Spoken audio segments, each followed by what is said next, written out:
नमस्कार, मैं शिवांगी। आप देख रहे हैं न्यूज लॉन्ड्री। कोरोना वायरस की दूसरी वेव बहुत तेजी से देश में फैल रही है। हजार मरीज और उनके परिजन अस्पतालों के चक्कर लगा रहे हैं। जरूरी दवाएं, ऑक्सीजन सिलेंडर, अस्पतालों में बेड नहीं मिल पा रहे। लोग परेशानी, हड़बड़ाहट और घबराहट में अपनों को खो रहे हैं। परेशानी और संकट के इस वक्त में जरूरी है कि आप सब कुछ जरूरी बातों का ध्यान रखें।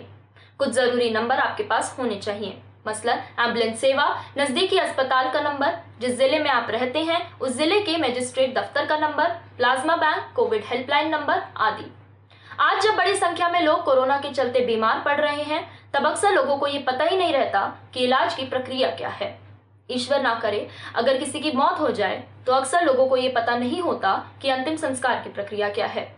क्या सबको अस्पताल में भर्ती होना चाहिए? क्या सबको ऑक्सीजन चाहिए? या क्या सबको रेमडेसिविर जैसी दवाएं चाहिए? जवाब है नहीं।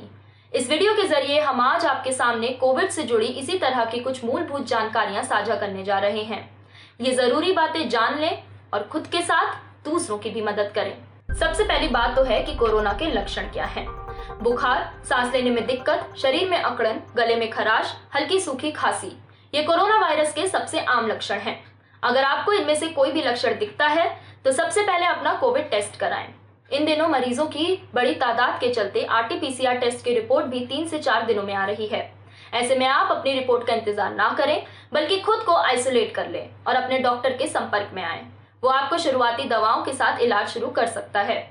टेस्ट रिजल्ट पॉजिटिव आने पर स्वास्थ्य विभाग की तरफ से डॉक्टर के कॉल आने का इंतजार करें या फिर अपने राज्य के टेलीमेडिसिन हेल्पलाइन नंबर पर कॉल कर सकते हैं।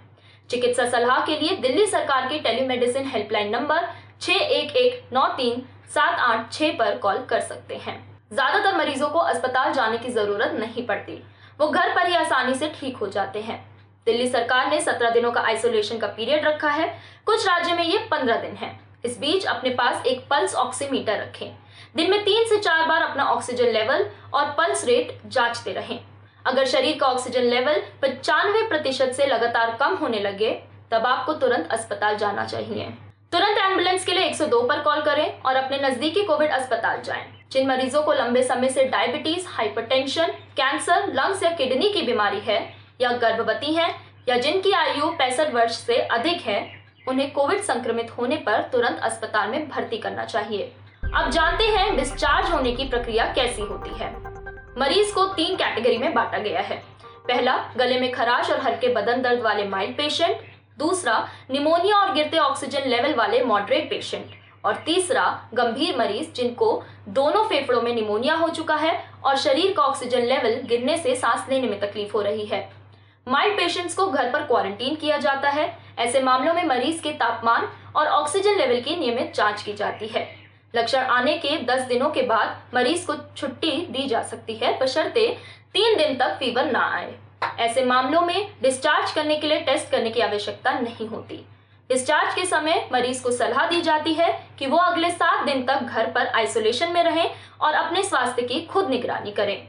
इस बीच में स्वास्थ्य विभाग लगातार टेलीकॉन्फ्रेंस के माध्यम से मरीज का हालचाल पूछता है। खांसी, बुखार या सांस लेने में तकलीफ होने पर मरीज कोविड केयर सेंटर या राज्य हेल्पलाइन नंबर या 1075 पर संपर्क करने की सलाह दी जाती है। कोविड स्वास्थ्य केंद्र में भर्ती किए गए मॉडरेट पेशेंट के तापमान की निगरानी की जाती है। यदि 3 दिन के भीतर फीवर उतर जाता है और अगले 4 दिन तक बिना ऑक्सीजन सिलेंडर की मदद शरीर में ऑक्सीजन की मात्रा 95% से अधिक हो, तो ऐसे मरीज को लक्षण नजर आने के 10 दिन बाद छुट्टी मिल जाती है।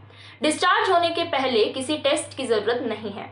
डिस्चार्ज होने के अगले 7 दिन तक घर पर अलग होने की सलाह दी जाती है। गंभीर मामलों में मरीज की क्लिनिकल रिकवरी होने तक उसे निगरानी में रखा जाता है। मरीज की RT-PCR रिपोर्ट नेगेटिव आने पर ही उसे अस्पताल से डिस्चार्ज किया जाता है। यदि दुर्भाग्य से किसी कोविड मरीज की मृत्यु हो जाती है, उस स्थिति में क्या करना है? कोविड-19 से मरने वालों का दाह संस्कार किया जाता है या फिर उन्हें दफनाया जा सकता है। सरकार ने कोविड मृतकों के अंतिम संस्कार के लिए नई SOP यानी मानक प्रक्रिया जारी की है। यदि मरीज की मौत अस्पताल में होती है, ऐसी लाश को संभालने की जिम्मेदारी अस्पताल प्रशासन के ऊपर होती है। शरीर को डिसइंफेक्ट करके अस्पताल के स्वास्थ्य कर्मचारी ही शव को एम्बुलेंस में रखकर शमशान या कब्रिस्तान ले जाते हैं। परिजनों को मृतक से मिलने की इजाजत नहीं होती। दूसरे किसी एक परिजन को मृतक का चेहरा देखने दिया जाता है। एम्बुलेंस में भी किसी को बैठने की इजाजत नहीं है। अपने वाहन से परिवार के लोग संस्कार स्थल तक पहुंचते हैं। शरीर प्लास्टिक बैग में बंद होता है ताकि इन्फेक्शन ना फैले।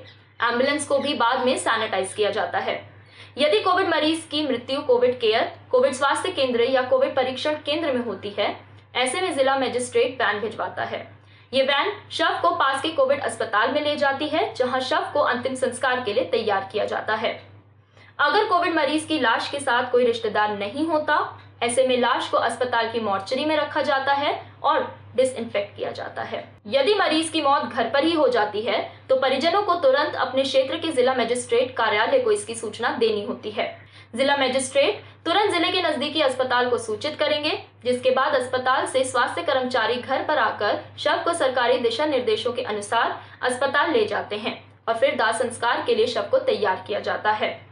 मसलन अगर आप दिल्ली में रहते हैं तो आप दिल्ली सरकार की हेल्पलाइन नंबर 112 पर कॉल कर सकते हैं। वैसे ही हरियाणा के लोग 8558893911 पर कॉल कर सकते हैं। मृतकों की जानकारी पूछी जाती है और तुरंत घर पर शव को अस्पताल ले जाने के लिए एम्बुलेंस भिजवाई जाती है। परिजन किसी भी समय कोविड लाश को छू नहीं सकते, वो दूर से ही दाह संस्कार होता देख सकते हैं। अंतिम संस्कार में अधिकतम 20 व्यक्ति भाग ले सकते हैं। सोशल डिस्टेंसिंग बनाए रखनी जरूरी है। परिजन अंतिम संस्कार से पहले धार्मिक पूजा विधि कर सकते हैं।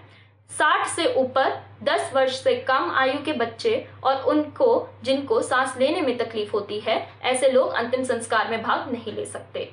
उम्मीद है इस वीडियो से आपको कोविड संबंधी इलाज और अन्य प्रक्रियाओं को समझने में मदद मिली होगी। धन्यवाद।